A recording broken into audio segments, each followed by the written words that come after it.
You're listening to the DoubleAABalls podcast, powered by Power Arm Performance, your leader in baseball and softball training apparel.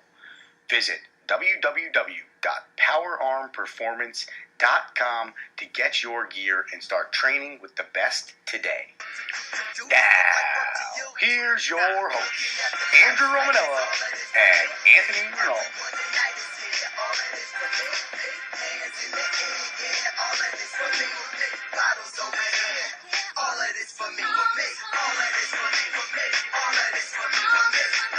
Yes, indeed. This is the DoubleAABalls podcast. We are back with you, and we are excited.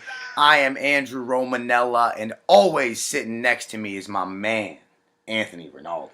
Andrew, how are you? I am doing pretty good, Ant, as usual, and it was an interesting weekend, and I'm sure you have some opinion on it. Super Bowl 52, Eagles beat the Patriots 41-33. How you feeling about that? Stop. Don't even talk about it. Let's go right to the NBA trade deadline. I thought about you the whole time. No, I thought about you the whole Super Bowl because, and obviously my whole family too, who's huge Giants fans, but I thought about all Giants fans the whole Super Bowl because while the Eli Manning commercials were going through the Super Bowl, which were great commercials, by the way, but it just kind of made it funny that the Eagles are winning their first Super Bowl in Super Bowl history and the Giants are dominating the commercial headlines.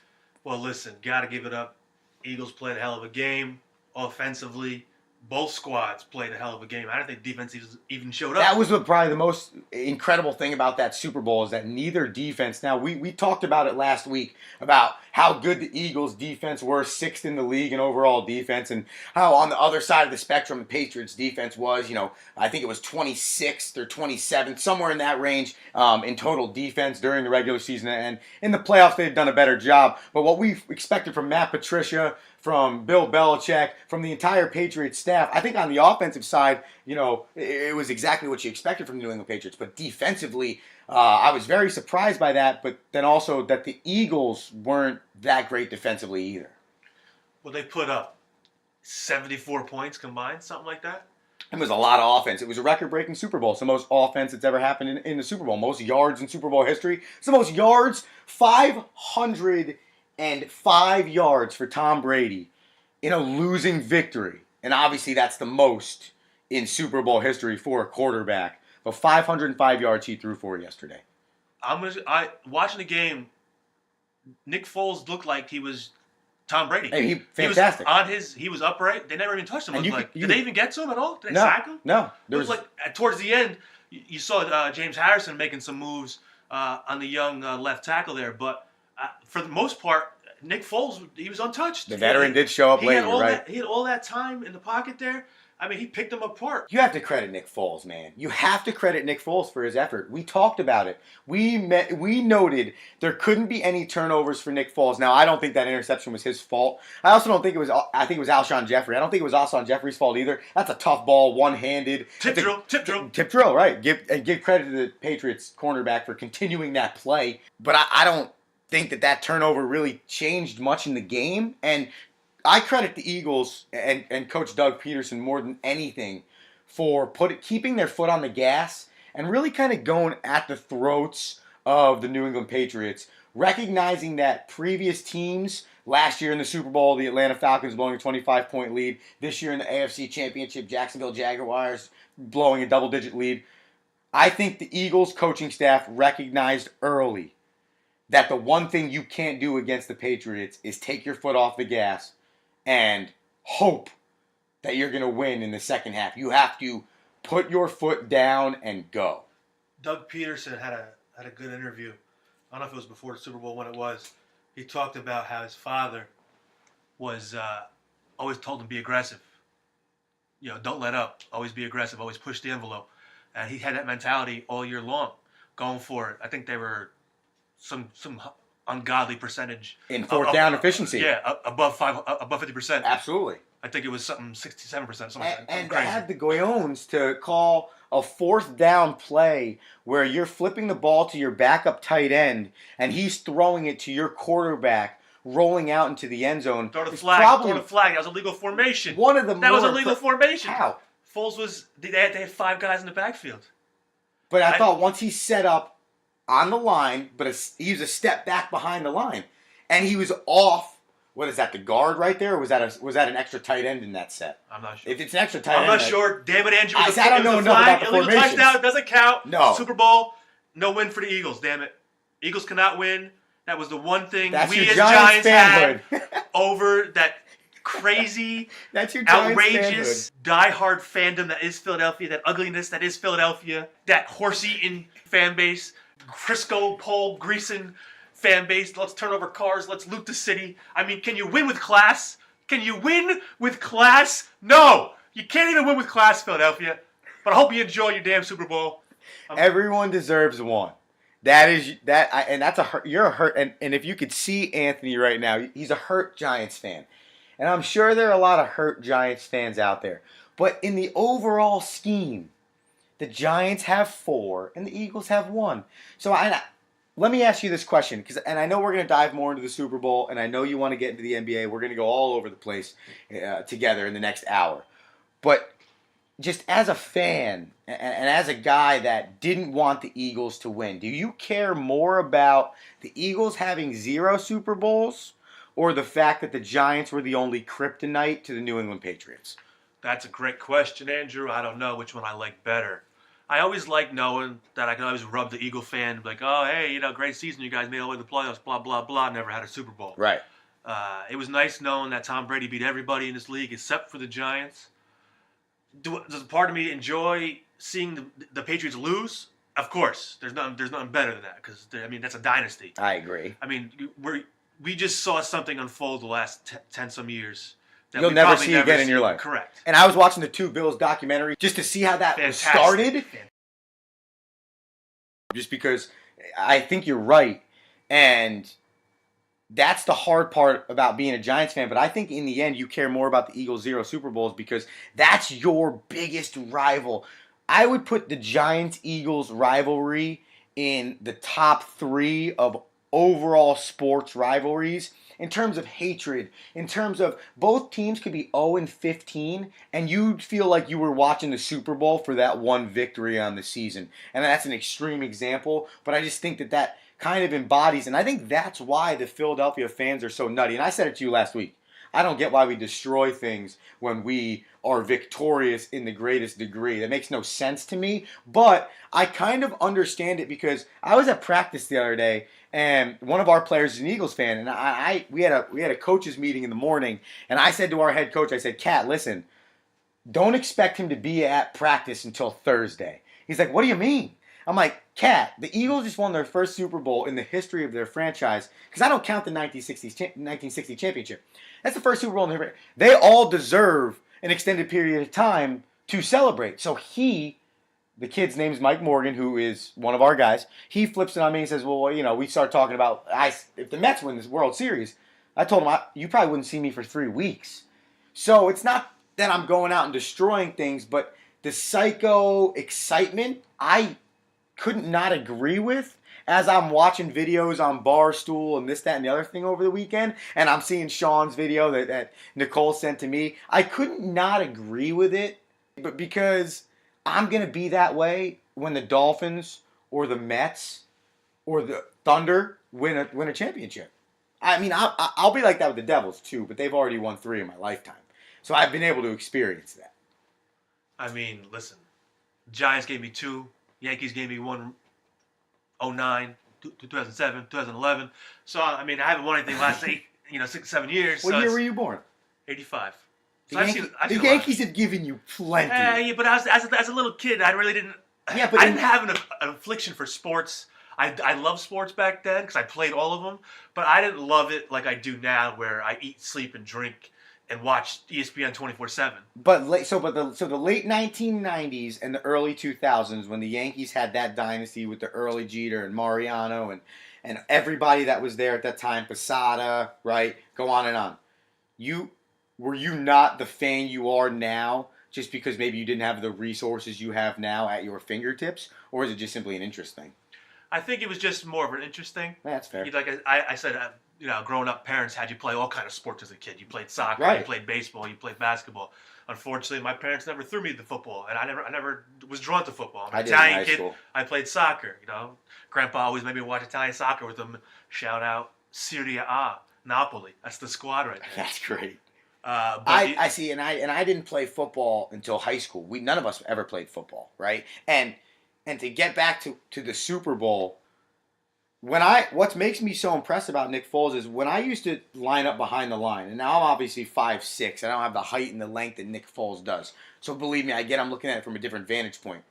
But to me, the game moved so quickly fast at such a lower level than what they're playing at the Super Bowl on Super Bowl Sunday that it was so impressive to me that a guy that didn't play for 3 months, who, when I read a good article the other day, if you went to Thanksgiving and said to anybody, the day of Thanksgiving, said to anybody, hey, I'll tell you what, Nick Foles is going to take the Eagles to the Super Bowl, there would be not one person in the world that would believe you. I would. I had some scratch That's a on lie. I had the scratch on the Eagles mid-November. That's a lie. Mid-November I had that in. Come on. To finish the point, think about how hard it is to sit out 3 months. All of a sudden, mid-December, you get thrown into a big game. You got to finish a big game. You wanted that win against the Rams because you obviously needed that to go on to get the number 1 seed in the playoffs, which ended up mattering for them. And then this guy rolls out as a backup quarterback for the most part, rolls out and goes 28 for 43, 273 with 3 TDs, catches a TD, and wins the Super Bowl MVP. Carson Wentz who?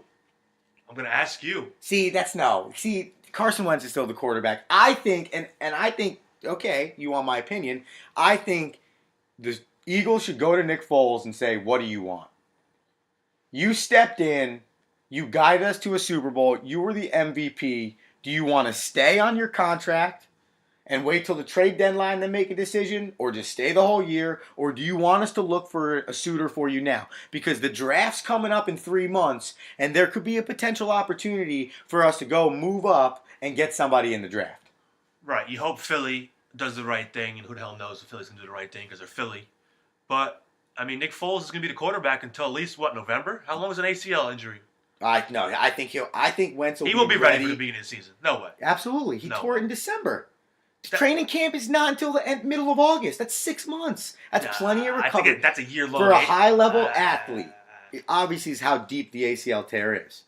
But for a high-level athlete, he can be back in 6 months. Now, that's the question, though. That's why it's such a big answer is, well, if he is ready for training camp, how healthy is he?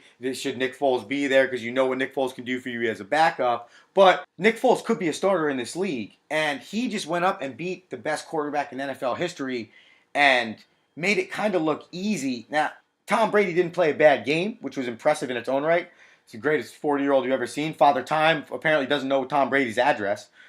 But he helped coax 3 of his receivers over 100 yards. 152 for Amendola, 116 for Gronk, and obviously 2 TDs there, and 128 for Hogan and 1 TD, who had barely been a factor. They finished the game without Gronk in the AFC Championship, and obviously Amendola's been doing what he's doing in the playoffs. But the Patriots were loaded on offense yesterday, and 1 sack ends up being the difference in the entire football game. No one could play defense. 1 punt, 1 sack, 1 fumble. The sack and the fumble happened at the same time with 2 minutes and some 21-something seconds left in the game in the fourth quarter. Yeah, you thought Tom Brady had a chance there. You thought the Patriots would they do it again? Would they come back? But, I mean, there was no defense. I mean, as good as the Eagle defense was supposed to be, that front 7. They didn't do it. They didn't get to the quarterback. They didn't get to the quarterback. Fred's the offensive line for the Patriots. But watching the game, and you saw it, the Patriots would score, but then the Eagles would come right back. Foles would take it down the field. That's what was so impressive. Where was Malcolm Butler? No, how about that situation?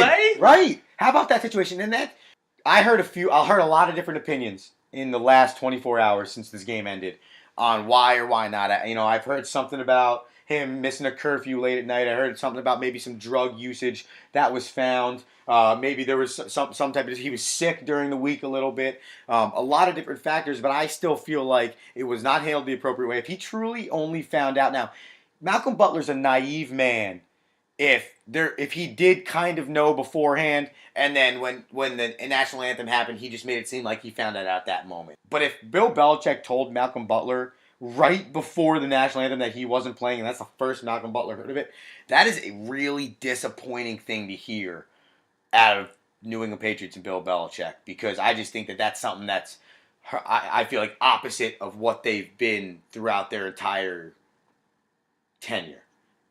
I agree. I don't know what the issue was. I mean, eventually we're going to find out. Something's got to come out. Seems like Malcolm Butler is playing the. I really don't know. I guess they didn't think I was good enough at the time. Right. He played 98% of the snaps all year. Then he plays one special teams play in the Super Bowl. They don't believe in me. So something happened there. I don't think Bill Belichick is just going to bench his best defensive cornerback. You know, he's not going to cut his nose to spite his face. But I also do see him sitting him down if he was late for a curfew or something like that, because we've seen him get rid of guys like Randy Moss. Has been shout out Hall of Fame, right? And yeah, absolutely inducted into the Football Hall of Fame. 8 good inductees. I think all 5 guys. Straight cash, homie. A whole other conversation. Terrell Owens, Brian Urlacher, Ray Lewis. We can get into that a little bit, but just to finish the conversation, I don't think that he's had those issues with guys before and gotten rid of guys. I mean, LeGarrette Blount had a fantastic game yesterday. He had 14 carries, 90 yards, and a TD against his team that he won the Super Bowl with last year. He had 18 TDs for the Patriots last year, and Bill Belichick didn't resign him. We've seen him do this with players before. For some reason, this feels different. Yeah, again, I think that maybe the rift with the Patriots, with the top end, with Kraft and Belichick, maybe this was his little, I'm going to stick it to him by losing the Super Bowl. I don't think Bill Belichick played to lose. I think Malcolm Butler just pulled some kind of stunt. You know, he's apparently been a habitual, lateness to meetings. He's missed meetings. You know, he missed the plane to the Super Bowl because he was sick. He was in the hospital. Was he sick because maybe he had a little too much fun one night? That's a good point. Was it a true sickness, right, or was it something you self-induced? We'll find out what the real reason is. Either Bill Belichick didn't play him just because he's Bill Belichick and he thought he could outsmart him. Right. Because you saw that dude Rowe. He got toasted. Yeah, right. I agree. I mean, listen, when you give up 41 points, everybody's getting toasted. And at one point, you didn't look down the sideline and say, hey, you know what? I understand that I'm mad at him for this or I'm mad at him for that, but it's the third quarter. We need to find a way to stop this team just one time. You needed the Eagles to punt one time in the second half, and the New England Patriots win that game. At 33-32, you don't even realize that the Patriots got the lead late in that game. Their first lead was late in that ball game. All you needed from the Patriots defense was to make one stop. And they couldn't make one stop. And it almost makes you scratch your head a little bit and say, Matt Patricia just got hired as the Indianapolis Colts head coach. Excuse me. Detroit Lions, I believe. Detroit Lions head coach. I believe McDaniels, although hasn't, which is kind of weird. Hasn't officially been announced as the Indianapolis Colts head coach. You think Belichick stepping down and maybe McDaniels? You saw it with the Giants. You saw that 30 for 30. I saw it with the Giants. Right. Shout out ESPN. Right. Bill. Not a sponsor yet, maybe, for this podcast. That'd be fantastic. But Bill Belichick, I must say, those are the best directed films, short films ever, those 30 for 30s. I didn't want that one to end. As a Giant fan, that was fantastic. But you saw, Parcells kind of told, hey, Bill, stick around. I'm kind of done with the Jets. Would ultimately cause Belichick to schism away from the Jets. The problem with that was that Parcells didn't let Belichick go and talk to the Patriots. Right. I think my opinion on it is, and seeing that maybe helps the opinion, I've always believed that if Parcells lets Belichick know the New England Patriots want to interview, I'm not happy about it, but I'm going to allow you make the decision. I think Belichick goes up there, talks to Kraft, comes back, and stays loyal to Bill Parcells. But truthfully, and obviously we don't know as much as the 30-30 is going to tell us, and I'm sure there's more than what the 30 for 30 can tell you about those two guys. But I think that's just the way I feel. I think he stays with the Jets, but it just, you feel betrayed in a way because you feel like as a human being, as an individual, as an adult, you should be able to make that decision for yourself. You shouldn't have somebody else make that decision for you, right? And staying on the topic of the two Bills documentary, because it kind of highlights. And if you haven't watched it, go watch it, because it's not even just about the Giants either, too, though. It is, because it's centered around how they started with the Giants and how they came to the Giants. Bill Belichick was looking for a job at Air Force when Bill Parcells was the head coach, and Bill Parcells kept pushing him off, and Belichick felt it was weird, and all of a sudden, Belichick gets on the same plane as Parcells to go, because they both got hired to put for the Giants. Parcells is the defensive coordinator, Belichick as the special teams coordinator, and they're in the Giants locker room throughout the whole documentary, and it's all solely based on the Giants, but it also is set on how the New England Patriots have started this dynasty that we can see 18 years from now. And what's cool about it is, if you listen to the press conference from when Bill Belichick was with the New York Jets, and you listen to that press conference, Bill Belichick kind of says, well, we'll see how this decision works out in terms of resigning from the New York Jets. Well, hindsight 2020, literally nearly 20 years later, 5 Super Bowls it later. Worked out pretty well for 5 you, Bill. ships later. So it's Thank you very much. Maybe, does he thank Bill Parcells now? Because he stepped into a team that had Super Bowl quality players on it. Did you notice, though, in the very beginning, the director called it out when he was talking to Michael Kay. He said that as soon as he walked in, you hear Bill Belichick go, "Hey, coach." Yeah. And Bill Parcells goes, "Hey, pal." Yep. Like, Bill Parcells is the king. Yep. And Belichick is the prince. And well, that's why there was never that. Belichick was never always still believed he was under Bill Parcells. Coaching tree. And they even mentioned it. You're right. And they even mentioned it later on. They say the coaching tree, where it's I am a part of the tree. He goes, I'm like an extended branch of the tree, or he says something along those lines. But you're 100% right. That's no matter how you get your start. And I can touch on that personally, because that's for me. I'm kind of under the stack coaching tree. I have a buddy. His name's Jamie Quinn at Zone. We've always talked about how we're on each other's coaching trees. It's how coaches move up in this game. It's how they network themselves to move up. Is they have these guys that they're their go-to guys. There's 3 or 4 guys off the top of my head right now that if I got another head coaching job in college, I'm hiring those guys. They're coming with me to be my pitching coach, my hitting coach, whoever it is. Those guys are coming with me. So do you think with supposedly Josh McDaniels going, Patricia going, do they start sucking some of the Bill Belichick? I think hear so. The special teams guy is quite knowledgeble. Bill Belichick loves special teams. It's huge. That's how we got to start. I think his name is Judge, Joe Judge, perhaps. I heard it on the radio on the way in. He was supposed to be some kind of special teams guru. Does he go with Patricia or McDaniels? Does he pull away? Does he stay loyal to Bill? I mean, does Bill walk away into the sunset? I mean, he lost. That happens. You saw your boy from the Vikings do it. Pat Shurmur.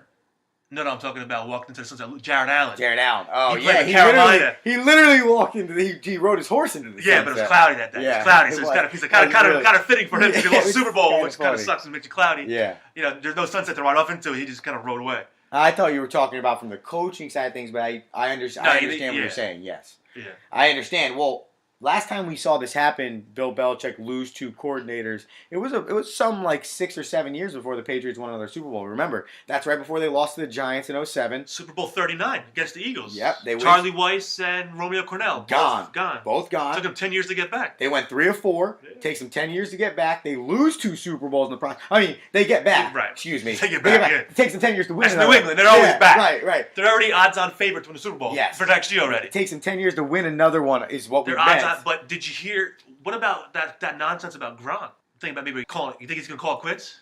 I think Rob Gronkowski. That concussion rattled him. Here's what I think. Rob Gronkowski was having a conversation with somebody, and I think the conversation went something like this.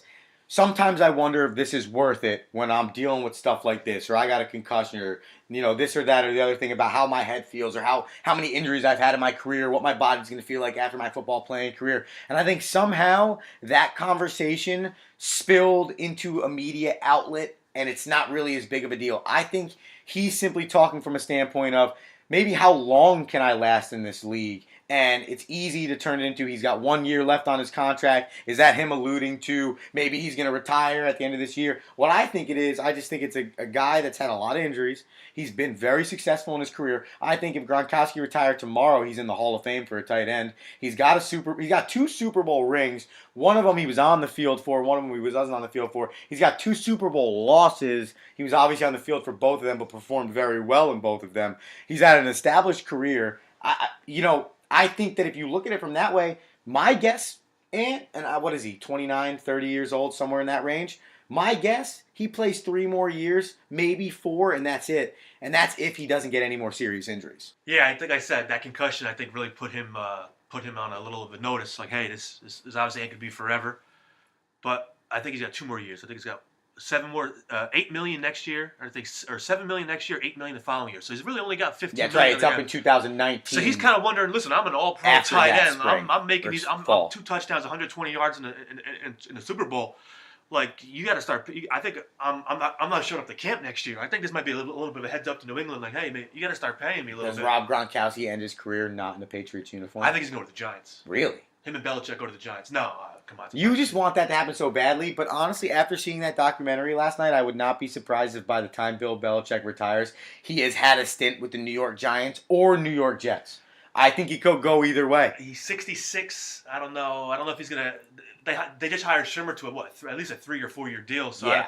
I can't imagine he's just gonna upright. They're just like. I mean, listen, I would for Bill Belichick. Sorry, Pat Shimmer. Then maybe he goes back in You go coach the offense. Maybe he's a front office role later on. Right. They asked Tom Brady right after the Super Bowl, "You coming back next year?" Which is kind of an odd question. 15 minutes after the game, And he just said it lost. too. He said it in his. And you heard about Gronk, audio. not sure. Belichick, is he going to run off into the sunset? What is Nick Foles going to do? There's going to be a lot of There's change. a lot of There's going to be a lot of hot talk, a lot of hot takes, coming up in the next few months before the draft. And as we get going in the next few months and the draft does come up, we're going to obviously preview. We'll have the up-to-date information on what teams are thinking. Do the Patriots looking to lay around for another Tom Brady?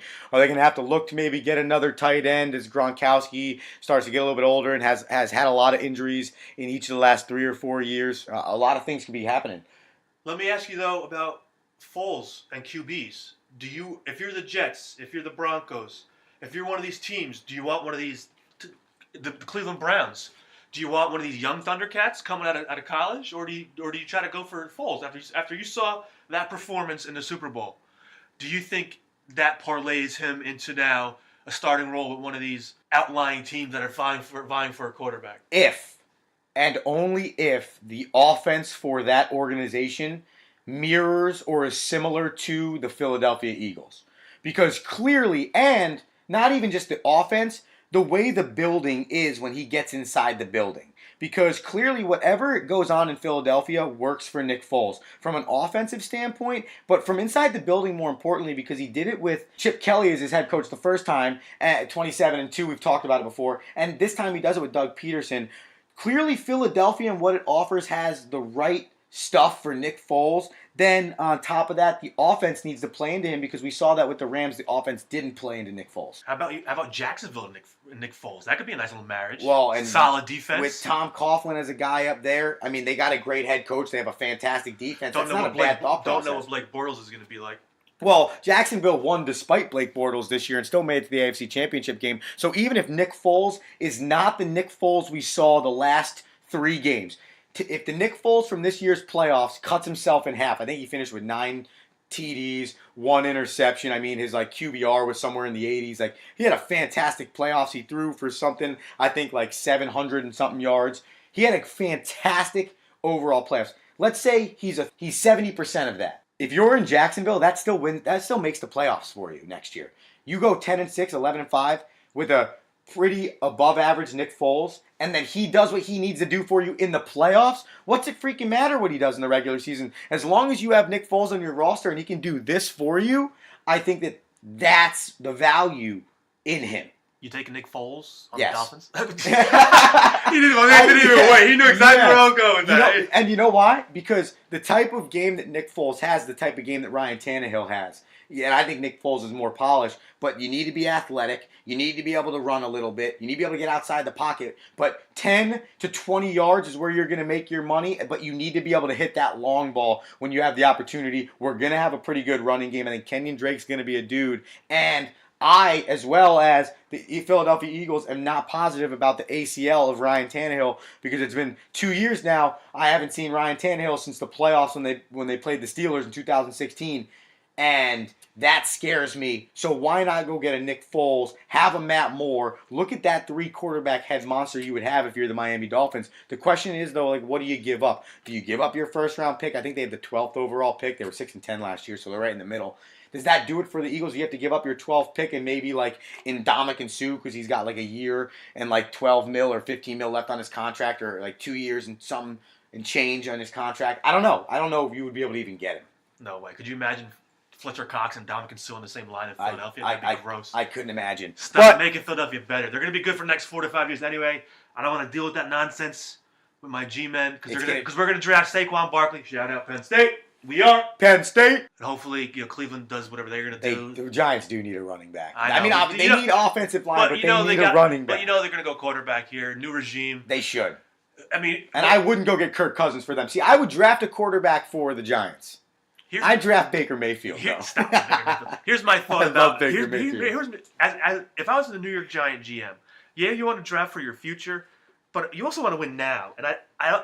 And Eli's got a few more years left in him. Obviously, Eli is not your top, even I would say top 15 quarterback right now. He's probably not. No. So, but you know what? He's viable. You got a lot of offensive talent. You get an offensive line. You buy that guy, left tackle from Denver. I forgot his name, but apparently he's a stud. He's on the market. You get him. You get a running back. You draft Saquon. You get a few big fat white men on the O-line. You know what? And you roll the dice. I bet you go 11-5, 10-6, get in the playoffs and see what happens.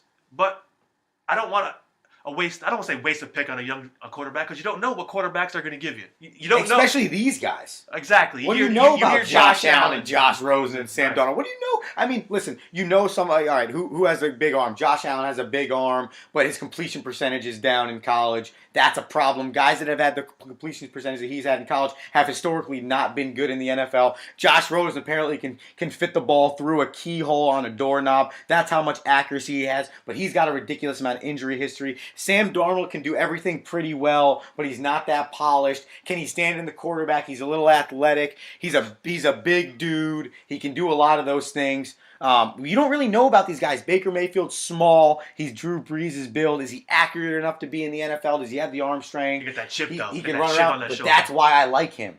See, Jets. To me, in the NFL, that matters more than anything else in the entire world, is the chip that you have on your shoulder, because it is a violent game. It's a fast game, and you have to be a little cocky and confident when you go on the field and you play football. And Baker Mayfield, to me, he has that.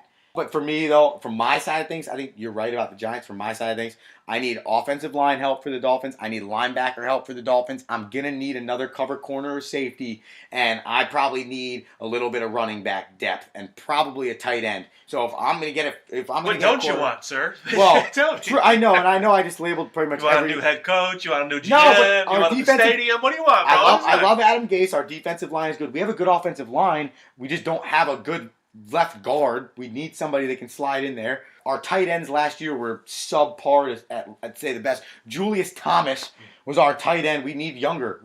Deion Sims we got rid of. That was a great pick from Michigan State. So like that Julius Thomas should thank Peyton Manning every single day for the contracts that he got from out of Denver. True. What has he been since he left? That's a really good point. And you know where we've been since the last time we talked to the people, Anthony? And that's getting our Twitter and our Instagram organized and set up, and we're trying to follow people. We're trying to get it going. So why don't you go ahead and follow us, tweet at us. Social media blitz. At DoubleAABalls on Twitter and Instagram, at DoubleAABalls, at gmail.com. Shoot us a tweet. DM us, slide in those DMs. Andrew shoot gets us an lonely email. at night. Hit him in the DMs. Hit him in the DMs. We can chat about Super Bowl 52. We can chat about the NFL draft, or we could chat about the NBA trade deadlines. Which you came in to the studio today, guns a-blazing, Ant, because you've been pretty fired up about what's swirling around the NBA right now. I mean, NBA trade deadline's hot. NBA All-Star Weekend is coming up soon. February 16th to the 18th. And we got to make our draft. We got to draft. We'll get to that. Before we get to that, shout out Perp Squad with a big W. Big W on Monday last night. Big W. We had a 17-point lead at one point. Now, obviously, we found a way to blow it, kind of. But we had a 17-point lead at one point. But anyway, like I said, NBA is getting hot right now. A lot of teams need some help. A lot of big-name teams looking for some answers. Right off the bat, there's a lot of talk about Cleveland. Man. What is the King gonna do? Well, first off, the King may split, Well, which is the first I think conversation that's we may the have. biggest. So should you trade him? And I know you. Should you trade him? There's five or six teams that need to do something at the deadline, but I think you will agree with me here. The most glaring team is the Cleveland Cavaliers. Right. And Cleveland's biggest problem is their defense. They don't play any defense. I mean, they're hurt. Kevin Love is hurt. They again. give up 109.5 points a game. Listen to this. 109.5 points a game. They're 26th in the league in total defense, and opposing teams are shooting 54% from the field currently against the Cleveland Cavaliers. I would say that's not even, the word defense shouldn't even be associated with the Cavs. See, Cleveland has a lot of problems, and besides defense, Egos. Well, besides the egos, like I said, they have I think some untradeable chips. They have some ugly contracts. Yeah. J.R. Smith's contract. I mean, Tristan Thomas is brutal. That contract's brutal. His agent Thompson, excuse me. His agent deserves Diamond chocolates or something. Seriously, because he got. I think it's $16 million and this so year, LeBron. $17 million the following year, and then $18 million in 2019. It's ridiculous. When that big free agent class is coming. The Kardashian curse thing is real. I didn't believe it at first. Oh, yeah, that is real, 100%. but I'm not getting into that. But that is real. So, but the messed up part about that is LeBron James wanted these big contracts. Defense is your problem. There are plenty of big men on the market. You got Marc Gasol. You got DeAndre Jordan. You also got... The problem with DeAndre Jordan, though, is for me... The other fellow, you also got Robin Lopez. Robin Lopez. I think he's on the Bulls. I think he's a chip that they're willing to move. See, to me, Marc Gasol has not had a good enough year, and I don't like what happened in Memphis with him. I thought David Fizdale was a good coach. I didn't think he needed to be fired. So, to me, I'm out on Marc Gasol. My problem with DeAndre Jordan is he can't be in the game late because he can't hit free throws. And to me, if you can't get fouled with 4 minutes left in the game and you're up by 6 and hit a free throw to make it a 3-possession game instead of a 2-possession game, that's not good. And I know you can come back down and be big defensively for me in the key and block some shots in the paint and get me boards and not allow second chance opportunities. I know you can do all that stuff, but I need you late in the games to be able to hit key free throws, or I have to take you out. And I know we can go defense, offense, but you and I both know everything doesn't line up for you to do perfect defense, offense switches. Role play. You're not a Cavs GM. Not LeBron James. Role play, huh? But the actual Where are we going with the this? actual Cavs GM, if they have one. Okay. You got the Brooklyn 2018 lottery picks. Brooklyn's going to struggle. They're not going to get many wins. Okay. Theoretically, you're getting a top 5 pick. Right. Do you ship? I think you got for like the 4th year in a row, by the way. Well, listen. You can thank Billy King for that. The gift that keeps on giving. The worst GM ever. Unreal. Boston turned that into Jaylen Brown and Tatum. And, those two studs. and in theory, then Kyrie Irving. Right. Yeah. But I think if you're Cleveland, you got to keep that pick because I think LeBron's gone. I think LeBron's gone, and that's why I said he's leaving before, Cleveland for the second time. Do you sit LeBron down if you're Dan Gilbert and say, "Listen, man, I know you want to leave. You know you want to leave. Why don't we all just man up here and say it to each other? And I can find you a suitable trade destination this season. New York Knicks. Why not? Or wherever he wants to go. I can find you. And the Cavs can get a bunch of pieces back and keep that pick. Now, he has a no-trade clause, so he has to sign off on the team and if he even wanted to be traded. And I could see LeBron being stubborn enough to say, yeah, right, I'm leaving on my terms. I'm not going to make this look like you're leaving on your terms. And even if he did get traded, side note, I think he would say something stupid like he would come out and say, well, it was my decision. I wanted to be traded. But I think that is a serious option that you can consider because I don't think you should blow your franchise's future because you want to try and win one more with LeBron James when you know his loyalty is going right out the door the last game of this season. And truthfully, let's be serious. Who are you really adding that is going to make you better than not even the Golden State Warriors, the Boston Celtics, the Toronto Raptors? Is George Hill really going to do that for you? Is Derek Favors really going to do that for you? Is DeAndre Jordan even really going to do that for you? No, you don't have a viable point guard option. LeBron's running your point right now. Isaiah Thomas can't get in the flow of anything, and I don't think he's made a basket in what feels like 3 weeks. And their defense is terrible. I heard Cleveland, was targeting maybe Tyreek Evans. I saw that. They also like your boy Lou Williams. Well, he's averaging 23.5 a game off the bench for the Clippers right now. See, that's the problem. Cleveland's got no bench. Right. You also got to strengthen their bench, but they don't have any pieces besides that 2018 That's the thing. So LeBron's a hard place. I think Cleveland's between a hard place because they know. I think in the back of their head they know he's going again. Yes. Listen, they got their championship. It is what it is. I think he's going. Probably Golden State. That's why if I'm Dan Gilbert, I sit on that pick. No, I hope it's not Golden State. But if I'm Dan Gilbert, I sit on that pick. I try and trade anything that I can trade. I don't care if I lose every game the rest of the year. I'm still going to make the playoffs, which is still good for my fans. I'll still make at least one round of playoff money. We'll probably get swept, but who cares? Trade everything you can. Sit on that first overall pick. Try and trade LeBron. And if you don't, you can literally essentially give the middle finger to LeBron James and say, okay, you don't want to help the organization out?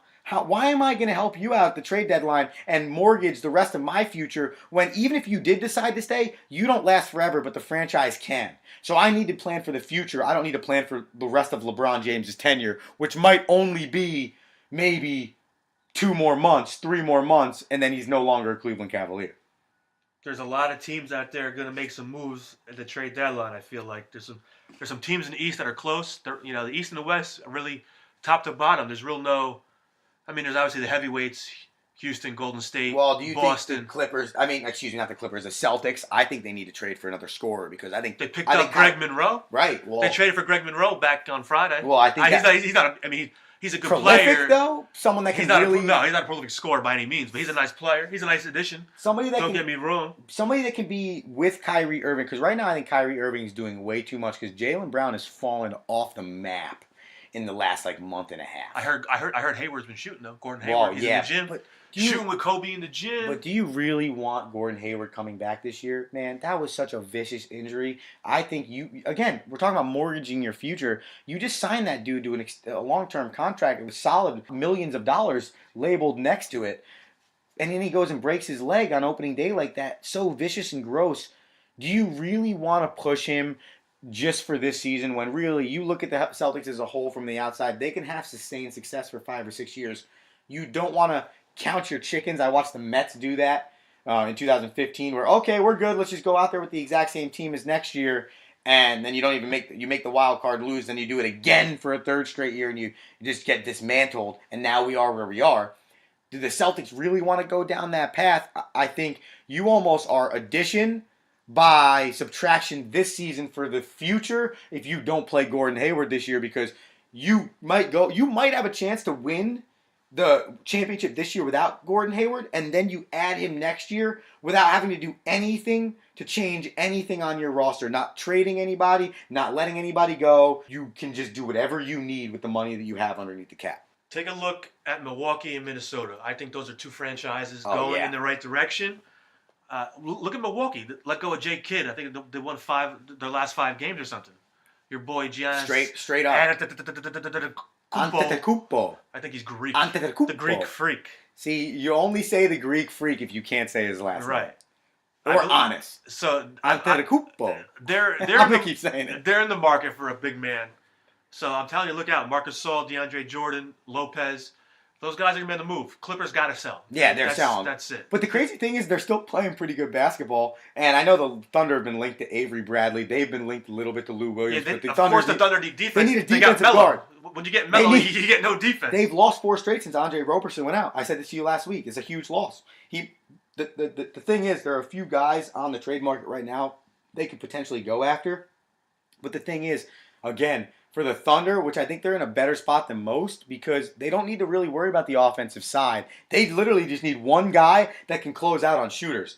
Billy Donovan said it the other day after they lost to the Lakers 108-104. Billy Donovan literally said, we just are doing a really bad job of closing out on shooters. I think our overall team defense has been pretty good, but when we're going to recover on shooters, we're not getting out there, and that's what Roberson was so good at. He goes, he might have been one of the best in my career I've ever seen at going out and covering a shooter, and I thought that was good praise from Billy Donovan, good recognition that the team defense is still good, but recognition of what they need.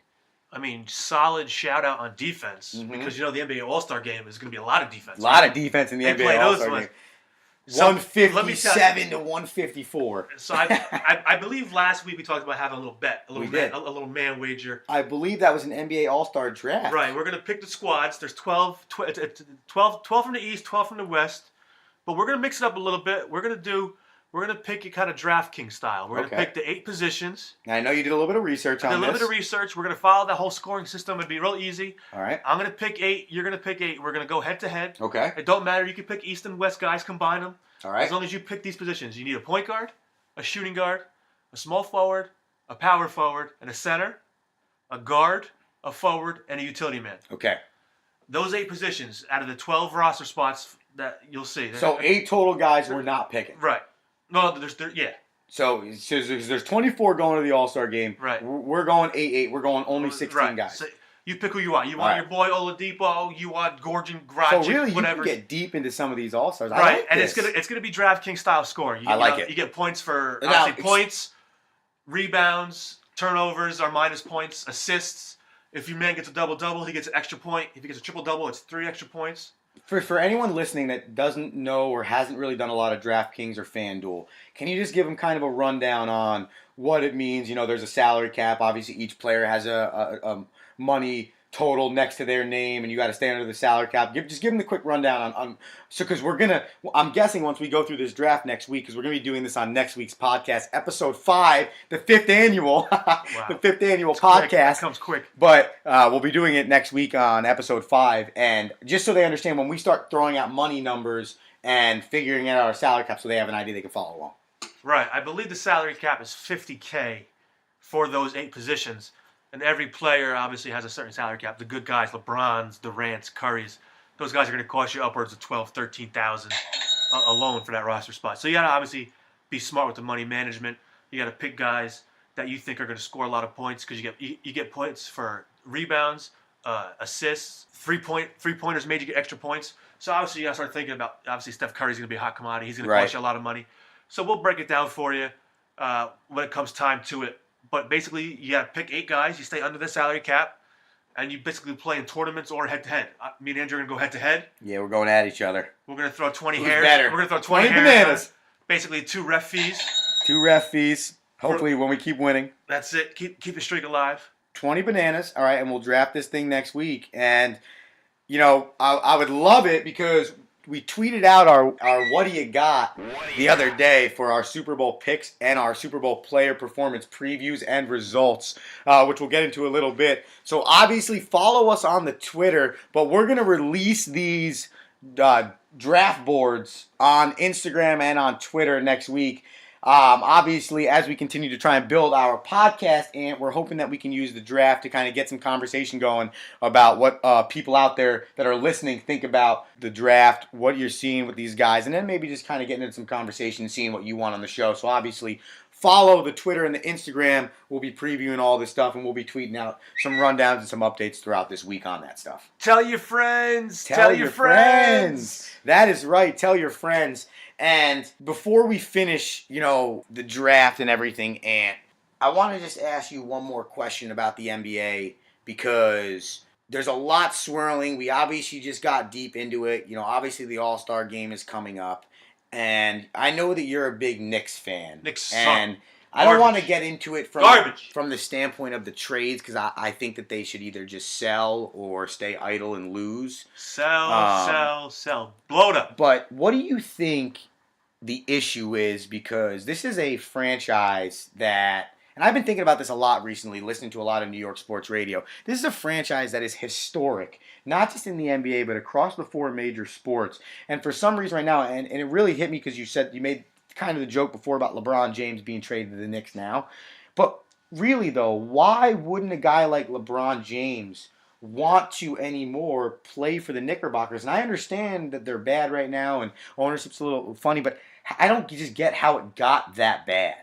You're right. It's just been a spiral since the 2000 season. And you watch them every day, and this is why I ask you, because I'm sitting here in my car the other day, and I'm thinking about it, and Hahn, Humpty, and Rothenberg are talking about it, and I'm saying to myself, I can't imagine, and I know what it's like from a Mets standpoint, but like for some reason with the Knicks, you expect people to want to come there, but no one ever does. Right. I don't know what the owner, I'm drawing a blank right now. Jim Dolan, the knucklehead. I don't know what he did. He's got some kind of aura about him in that arena. It just stinks. They say it's the mecca of basketball, but I don't know where that came from. Back in the 70s when we were good, maybe. But, you know, again, I wasn't alive for that, so what the hell do I know?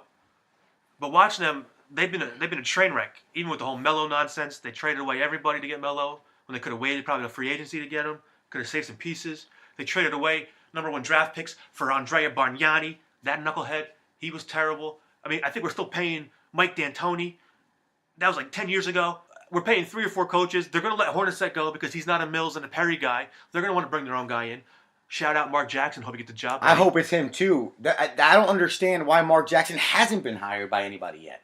That's because he had some kind of. He's a preacher. He did some out on. He was on a street corner preaching. I don't know. There was some videotape. Maybe he's chewing Tide Pods. Who knows what he was doing? Political stuff. I guess. Yeah, it's been a mess. He's kind of been getting blackballed for some reason, but I do think he will get another shot.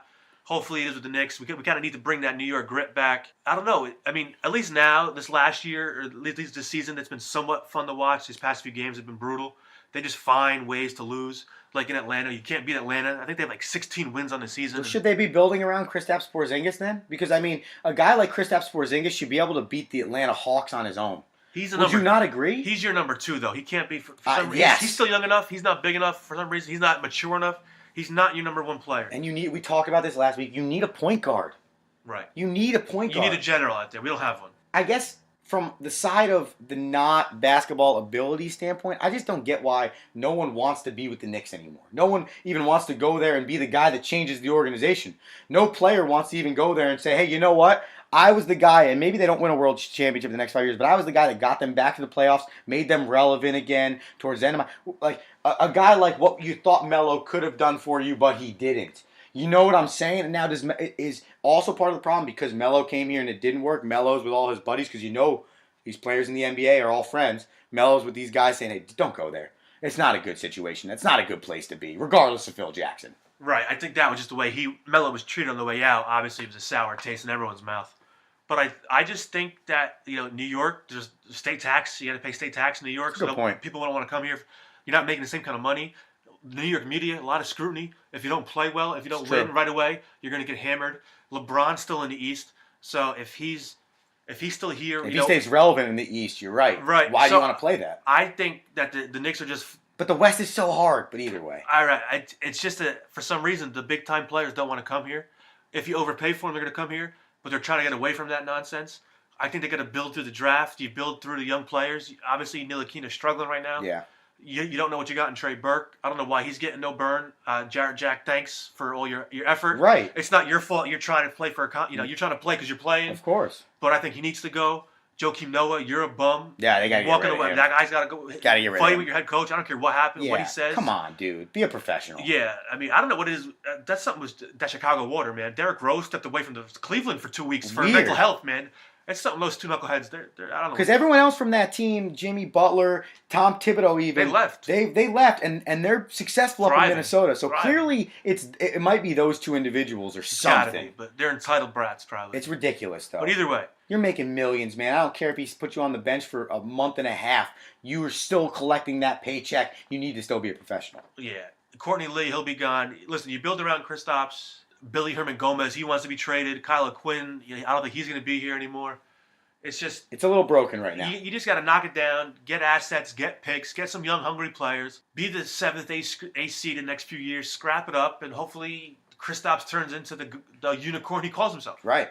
And you know what, Ant? You know what I don't want to happen to the people listening to our podcast? I don't want them to have to break down their broken windows or thermopanes or anything that goes on with their house. But you know who we have for them if those things do happen? We have Hawthorne Glass. If you've been looking to fix that broken tabletop or enhance that dull picture frame, perhaps remodel that bathroom with an elegant and beautiful shower door, are you tired of looking through old, dirty thermopanes or windows? How about that broken or torn screen? Don't be like the New York Knicks. Don't wait till it's already broken. Take care of it now. Call Hawthorne Glass, 973-427-4344 and schedule your home consultation with Angelo today. Angelo has 3+ decades of quality service in the glass industry. They don't call Angelo the best in the business for nothing, folks. And if you have or need that property upgrade and you want that quality service, call that man Angelo at 973-427-4344. And when you do use promo code DoubleAABalls, you'll receive 10% off your first purchase. DoubleAABalls, Hawthorne Glass, Angelo, 973-427-4344. And when you learn about Hawthorne Glass, you get our favorite segment, What do you got? What do you got? On the board? Here it is. And I saved this conversation for our podcast because I want to get your truthful opinion and I want to hear the people, okay? And I want to get their opinion too. Again, DoubleAABalls on Twitter and Instagram, okay? We had 2 really good performer picks last week, okay? We need to figure out who gets that point, okay? And I know you have an opinion on this, as do I, so I want to hear it. And secondly, we both stunk up the joint so much with our choices of the Super Bowl, as did probably everybody else in America. But we know we both did, and we believe better about ourselves. I went higher than you, though, so I went that one. But I just think that we were so bad, I think we both just need to call that one just a push. I think that's a push. So we're going into today, you're 3-1, I'm 1-3. So we're gonna push your prediction of 29-24 and my prediction of 24-21 Patriots because I know I called the cover of the Eagles, but I don't care. I just chugging them both to a loss because we're both on the losing side. Yeah, but I can't afford a 4th loss. Sure you can. 3-2, 1-4. Decided. 3-2. All right, fine. 3-2, 1-4. We both lose. Now, okay, you chose Danny Amendola for your guy. Danny freaking Amendola. Okay, and White Thunder. Danny Amendola had a really good day for you. He had 8 receptions, 152 yards. He had 0 TDs. I think I said 10 for 98. You said 10 for 98 with 2 touchdowns. I said Gronk 10 for 98. I chose Zach Ertz. He had 7 receptions for 67 yards and a TD. I chose 6 receptions, 82 yards and a TD. So, who won the what do you got? I'll have to give it to you, you knucklehead. I love it. I had the same opinion. Because the Eagles won. Okay. Because you had that stupid Nick Foles raising the trophy. I'm grinning from ear to ear right now. Oh, man. He's got a hot looking wife, though. Shout out Nick Foles. He's going to Disney World. But yeah, I got to give it to you. Because Amendola, although had a hell of a game, 150-some yards, that's nice. That's great. That's great numbers, fantasy-wise. No TDs, though. That hurts. And the Eagles won. And Zach Ertz made that great play, that controversial TD, which I believe NFL, that's going to be the rule going forward. I agree. I think they figured it out on Sunday. Goodell in his State of the Union, State of the League address said they're going to rehash that conversation about what's a catch, what's not a catch. They figured it out, I think. And I think your boy Gene Seratore, who I think on the whole, I think the entire I thought it was a great entire ref. They swallowed the whistle. Great officiated Super Bowl. I thought it was one of the better in the last few years that I can remember. I don't understand New England. They get 1 penalty. They've had 1 penalty. They've had 3 penalties throughout the playoffs. But you know what though? To the credit of the officials, they didn't call a lot on the Eagles, so it really wasn't a discrepancy. There were some calls that were missed, but you're going to miss a lot of calls. Listen, it's a fast game. Right. But I'm glad they swallowed the whistle on important plays. I'm glad the Clement touchdown counted. I'm glad the Ertz touchdown counted. I think that's what those look like catches to me. That's what it's going to be. Originally, and I'm glad they didn't screw the Eagles. And I'm sure with the Patriots winning again. The Pittsburgh Steelers are probably sitting at home too. Well, what's the deal with Jesse James? How is that not a touchdown? But that's because the conversation's going on now. So as that conversation's been going on in the last 6-7 weeks, they've started to figure out how they want to change this rule. They've already had meetings about it. I think that, to your point, and I credit you for saying that was the change. You're going to look back at Super Bowl 52 and say, that's when the catch changed back to the regular catch. Sure. Hopefully it happens. Now you're happy. You're 2-4. I'm 2-4. I'm 3-3. You're 3-3. Struggling this week. I'm pumped. 0-2 this week. 1-1. That's all my what do you got is going to smoke your what do you got. All right. Well, okay then. So I guess then I'm going to let you start it because you're coming out guns blazing. You're firing spitballs right now. So I say it every week. I'll say it again. And what do you got? What do you got? Easy, simple, hardwood, Cavaliers versus the Celtics. Okay. I'm going to stay in the NBA East. I want to see this matchup because clearly, in my eyes, even though Toronto is up there and all the moves people are going to make and the Pistons are coming in hot with the Blake Griffin trade, I believe that you're going to see Cleveland. They're going to figure it out because it's LeBron. He's good for an Eastern Conference final, every year. He's LeBron. He's a Tom Brady of basketball. It's true. So I want to see that Cavaliers versus Boston game. I believe it's the Friday. That's your 3:30 ABC jump off on Sunday. And my player to watch is King James. Why? Let's go. I want to see it. Save your season, boy. All right. You're talking a lot of smack. People are talking about you leaving. If you're shout out ESPN right now. They're talking NBA trade machine What right now. the Cavs could be doing? Yeah. Who they traded for? Enos? Yeah, from the Grizzlies. For a first-round pick? No, stop. Just speculating, but I think- don't do anything for him anyways. I think Boston is going to steamroll Cleveland. I agree. I think Boston because Boston wants to, and you know what? Regular season is what it is. Regular season until LeBron don't matter. It really doesn't matter what you do in the playoffs. But I mean, seeding is going to change because the East is bundled. Those 3 through 6, 7 are really bundled by only a handful of games. So Cleveland can't really lose too many games because they need the home court advantage. Excuse me, at least in the first round. But Cleveland needs the All-Star break hard, and you know what? Give me LeBron. I want to see you show up, put Kyrie in his place, pin one up against the glass, give me 28, 12, and 10, and call it an All-Star break, and let's go, LeBron. 28, 12, and 10 for LeBron. 12 bounds. I'll be gentle.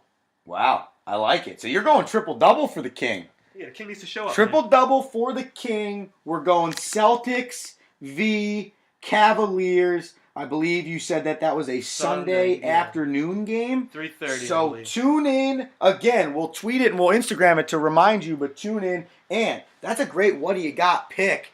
And I'm going to spin this around, and I'm going to What Do You Got myself. And I'm also staying in the NBA. Last time I burned myself by going to the hockey. So as I continue to dive into the hockey, I'll start getting a little bit more What Do You Got hockey-wise. But this week, I'm going to stick with my guns. And I'm going to go with an interesting contest. I'm going to go with the Clippers visiting the Detroit Pistons.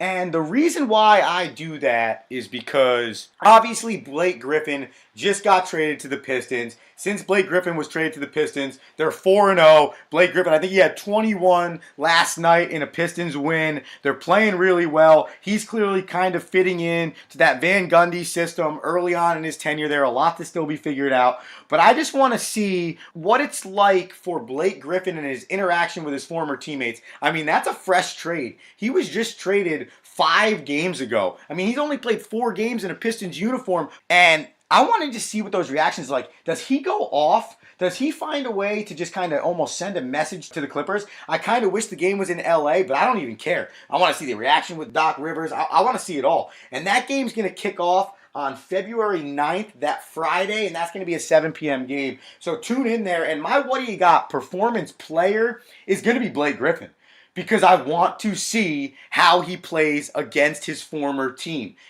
Is he going to come out with a chip on his shoulder? Is he almost going to play angry in a way? And I think that he is. I really do. I think he's going to put it down, and I'm going to go with 24, 13, and 5. I'll throw 5 assists in there, and maybe 2 or 3 blocks at the end of the day. That's where I'm going to go with. So that's my prediction for Blake Griffin, Pistons versus Clippers on Friday the 9th at 7 p.m., man. Listen, I love that take. Blake Griffin, watching some of those highlights, I mean, the dude looks a little bit rejuvenated. Kind of like he got that little chip now. Like, all right, they traded me. Right. They're blowing it up. They gave me all this money, but they want to trade me now. I believe he's wearing Michael Jordan's number. 23. 23 out there in Detroit? He was 32 at the Clippers. And listen, I think about stuff like that. I always think about stuff like that. Numbers and stuff like that matters to a guy. It kind of gives you an idea of how he feels. Think about Kobe Bryant. He switched from 8 to 24, and they retired 2 jerseys for a reason, because it was 2 separate players, and at that time, whatever he needed in his life, he had to flip that jersey number, and it kind of was a symbolic happening for what ended up going on the rest of Kobe's career. Yeah, I don't think Blake Griffin is going to get his number retired in Detroit. I don't either. Agree. I agree. I'm not saying he is, but it's just one of those interesting components. I was impressed with those highlights. It looks like him and Drummond are working nice together. And you know the fans in Detroit love him.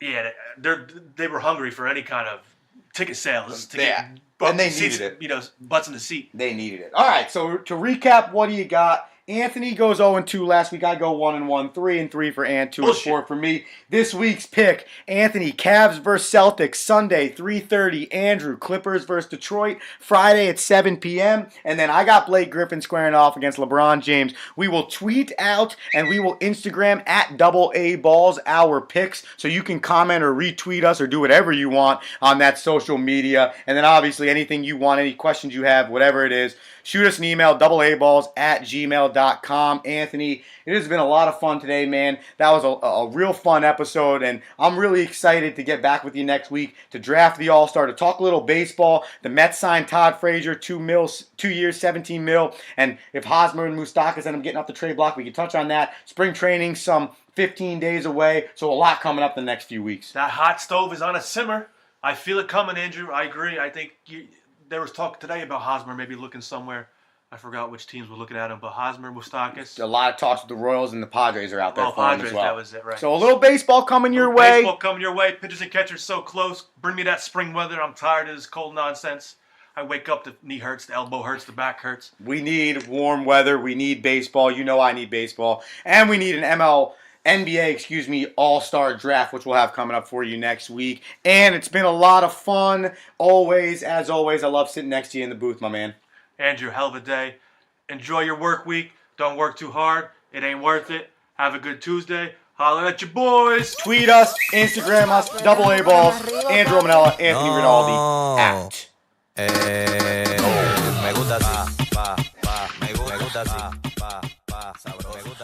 This has been the DoubleAABalls podcast, powered by Power Arm Performance, your leader in baseball and softball training apparel. Visit www.powerarmperformance.com to get your apparel and start training like the pros today.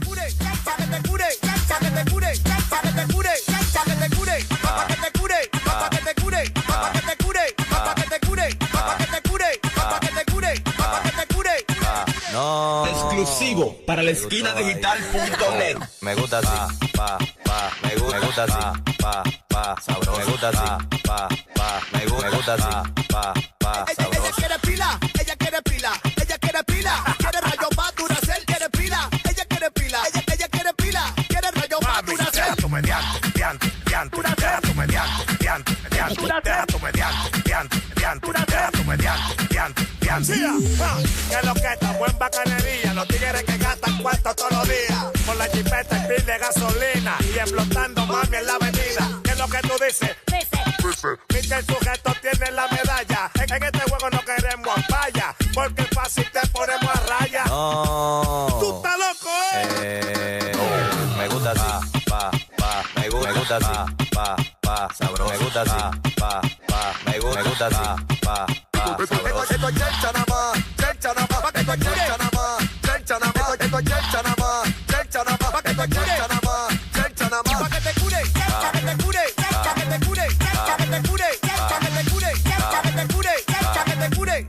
Chelcha, andamos en la zona, las que andan contigo son monas, ando con sujeto y con calmona. Cuando yo rapeo, creo que Kennedy se emociona. A los 21 en la goma, lo tengo frustrado, yo lo tengo pacao, yo lo tengo virado. Cuando le ven la cara para ambao, con esta cotorra lo tengo sofocado. Yo no le escribí, pues estoy improvisado. Ella quiere pila, ella quiere pila, ella quiere pila, quiere rayo más Duracell, quiere pila, ella quiere pila, ella quiere pila, quiere rayo más Duracell. Tu mediante, diante, diante, tu mediante, diante, diante, tu mediante, diante, diante, tu mediante, diante, diante. No. Exclusivo para la esquina digital.net. Me gusta así, me gusta así, sabroso. Me gusta así, me gusta así, sabroso.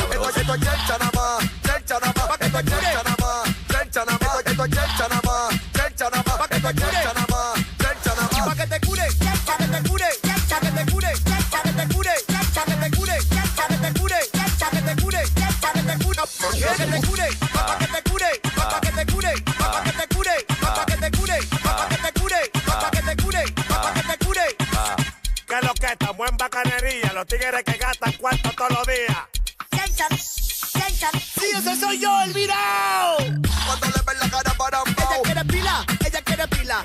El suave. Nipo 809 Productions. El Salón de la Justicia. Paramba. Sujeto. Nipo.